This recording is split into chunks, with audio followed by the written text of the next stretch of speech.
अस्सलाम वालेकुम नाजरीन, इस एपिसोड के आगाज में हम देखेंगे कि काई कबीले में उस्मान साहब बोरसा के कमांडर से कह रहे होते हैं कि मेरे सरदारान और रवायात ने मुझे रोका हुआ है, अलबत्ता मेरा मजहब चाहता है कि मैं तुम पर सख्ती करूं। और फिर कहते हैं मैं बाजंतीनियों से जंग का ऐलान करता हूं, जब तक तुम्हारा घर हमारा नहीं हो जाता हम नहीं रुकेंगे। और फिर सिपाहियों से कहते हैं इन्हें ले जाओ। तो काई सिपाही बोरसा के कमांडर और बाकी तकफुरान को लेकर जंदान की जानब रवाना हो जाते हैं। और फिर पीछे से उस्मान साहब इब्राहिम साहब और याकूब साहब से कहते हैं मेरी बात सुने सरदारान। तो याकूब साहब और इब्राहिम साहब उस्मान साहब के सामने आ जाते हैं। तो उस्मान साहब कहते हैं काफिर से इत्तेहाद करके आपने बहुत बड़ी खता की है। आप इन सरजमीनों पर अपने मकसद के लिए लड़ रहे हैं, लेकिन आप हमारे मकसद में रुकावट बन रहे हैं। अब से कोई भी यहाँ तजारत नहीं करेगा। हम अपने लोगों और सरदारान को पैसों के इस जहर को नहीं लेने देंगे और ना ही कोई तुर्क कबाइल बाजंतीनी जमीनों में तजारत करेगा। यह सुनकर इब्राहिम साहब गुस्से से कहते ये आप क्या कह रहे हैं उस्मान साहब, आप हमारी तिजारत में कैसे मुदाखलत कर सकते हैं। तो उस्मान साहब कहते हैं मैंने अभी तक सिर्फ कसूर बताया है, ताहम मैंने अभी तक मौत का हुक्म नहीं दिया। दुआ करें कि मैं आपके गले में फंदा न डाल दूं। जबकि इधर बुरान, कोनूर और उलजाय जब कबीले से भाग रहे होते हैं तो वो सब सामान की एक घोड़ा गाड़ी के पास आते हैं। कोनूर और उलजाय उस गाड़ी में छुप जाते हैं, जबकि बुरान उस गाड़ी को लेकर वहां से रवाना हो जाता है। जबकि बाला, गोंजा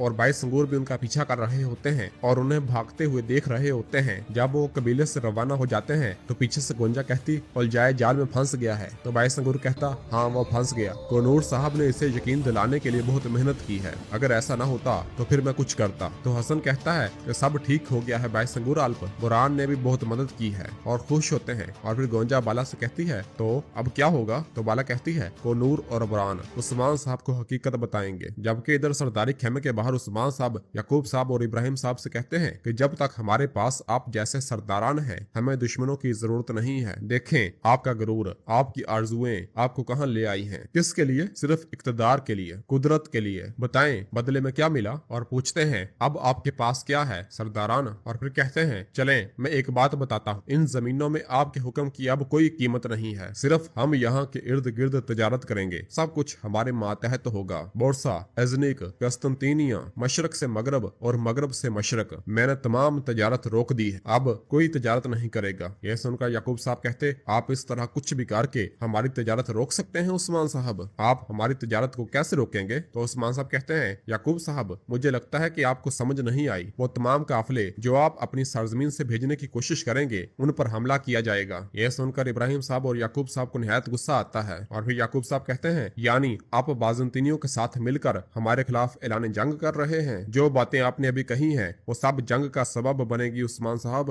तो उस्मान साहब कहते हैं यहीं रुक जाएं याकूब साहब, मैंने अपनी बात मुकम्मल नहीं की, ऐसी चीजें हैं जो आपने नहीं सुनी हैं। और बताते हैं कि वो बाजार जो आपके पास था यानी सरहदी बाजार अब से ये काइयों की मलकियत है। यह सुनकर याकूब साहब और महमूद को निहायत गुस्सा आता है और वो गुस्से से लाल पीले हो रहे होते हैं। जबकि दूसरी जानब हमें सरहदी बाजार दिखाया जाता है जहां पर याकूब साहब के सिपाहियों को कई सिपाहियों ने पकड़ा हुआ होता है और सबको घुटनों के बल बिठाया होता है और उनकी गर्दनों पर अपनी तलवारें रखी हुई होती हैं। और फिर आयकुत कहता है कि सरहदी बाजार अब से काइयों की मलकियत है। और फिर सलगूर आगा काई सिपाहियों से कहते हैं चलो तुम किस चीज का इंतजार कर रहे हो, काई के झंडे लहरा दो। और फिर काई सिपाही सरहदी बाजार पर काई झंडे लहरा देते हैं और इस तरह सरहदी बाजार भी उस्मान साहब के मातहत आ जाता है। और फिर सलगूर आगा अल्लाह अकबर का नारा बुलंद करते हैं तो काई सिपाही भी अल्लाह अकबर के फलाग शिगाफ नारे बुलंद करते हैं। और फिर आयकुत कहता है ये परचम सबके लिए बरकत लाए, ये तुर्कमानों के दरमियान एक सितारे की तरह चमकेगा इंशाल्लाह। तो तुरहान कहता है इंशाल्लाह आयकुत भाई इंशाल्लाह। और फिर इधर काई कबीले में याकूब साहब कहते हैं ये आप क्या कह रहे हैं उस्मान साहब, आप ऐसे कैसे कर सकते हैं। तो उस्मान साहब कहते हैं जब तक आप ऐसे पेश आते रहेंगे हम और भी बहुत कुछ करेंगे। और फिर इब्राहिम साहब कहते हैं उस्मान साहब ये जान लें कि आप यकीनन इसका हिसाब देंगे। तो उस्मान साहब कहते हैं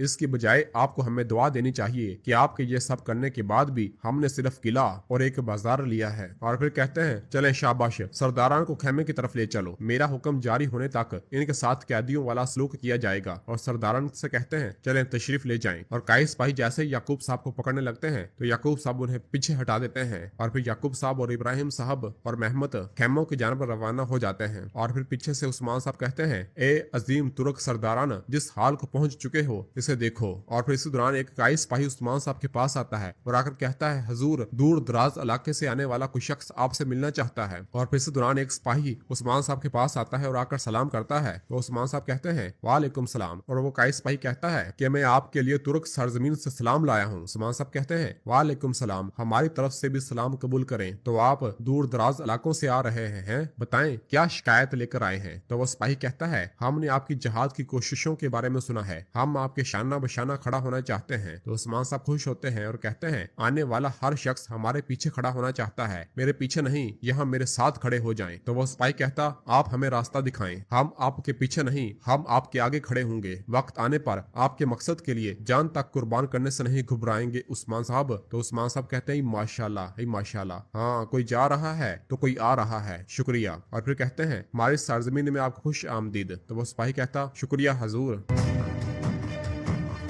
जबकि दूसरी जानब उलझाए, बुरहान और कोनूर जंगल में एक जानब भाग रहे होते हैं और नदी में से भागते हुए आगे बढ़ रहे होते हैं। उलझाए कहता, आज का दिन फतह का दिन है, चलो जल्दी करो। और जैसे ही वो थोड़ा आगे आते हैं तो इस दौरान उनके सामने कुछ लोग आ जाते हैं और उन्हें घेर लेते हैं। यह देखकर बुरहान और कोनूर अपनी अपनी तलवारें निकाल लेते हैं और उन आदमियों ने चारों तरफ से सबको घेर लिया होता है। उन्हें देखकर कोनूर कहता, तुम कौन हो, हमारे रास्ते से हट जाओ। इस दौरान पीछे से ही एक आदमी अपने घोड़े पर सवार हुए और अपने साथ एक घोड़ा लाए वहां पर आता है। उससे देखकर बुरहान और कोनूर हैरान हो रहे होते हैं। और फिर वो आदमी उलझाए से कहता है कि तुम्हें कस्तंतीन पालियो रोगोस के पास ले जाने के लिए आया हूँ। जिस पर उलझाए कहता, मेरे प्यारे दोस्त को सलाम हो। और उलझाए बुरहान और कोनूर से कहता है कि अपनी तलवारें म्यान में वापस डाल लो। तो कोनूर पूछता, ये कस्तंतीन कौन है, वो हमसे क्या चाहता है। तो उलझाए उसका जवाब नहीं देता और उस आदमी के साथ आए घोड़े पर सवार हो जाता है। यह देखकर बुरहान और कोनूर हैरान हो रहे होते हैं। और फिर उलझाए बुरहान और कोनूर से कहता है कि मैं उस्मान के लिए वापस आऊंगा, ये अशल वादी जाएं, मैं वहां तुम्हें तलाश करूंगा और फिर मैं तुम्हें सब कुछ बताऊंगा। और यह कहकर उलझाए उन आदमियों के हमरा वहां से रवाना हो जाता है। उन्हें जाता हुआ देखकर बुरहान गुस्से से कहता कि वो हमारी आंखों के सामने भाग रहा है, ये कौन लोग हैं कोनूर, ये कहाँ जा रहे हैं, चलो भाई इनके पीछे चलते हैं, वो कुछ बुरा करेंगे, ये वाज़ेह है। इस पर कोनूर कहता, हम इन्हें घोड़ों के बगैर कैसे पकड़ेंगे बुरहान, इसके अलावा अगर हमने पीछा किया तो हम बेनकाब हो जाएंगे। वो गिदड़ यकीनन अपने घोंसले में वापस आएगा, बहुत जल्द सब कुछ फाश हो जाएगा, इसकी सांसें अब गिनी जा चुकी हैं।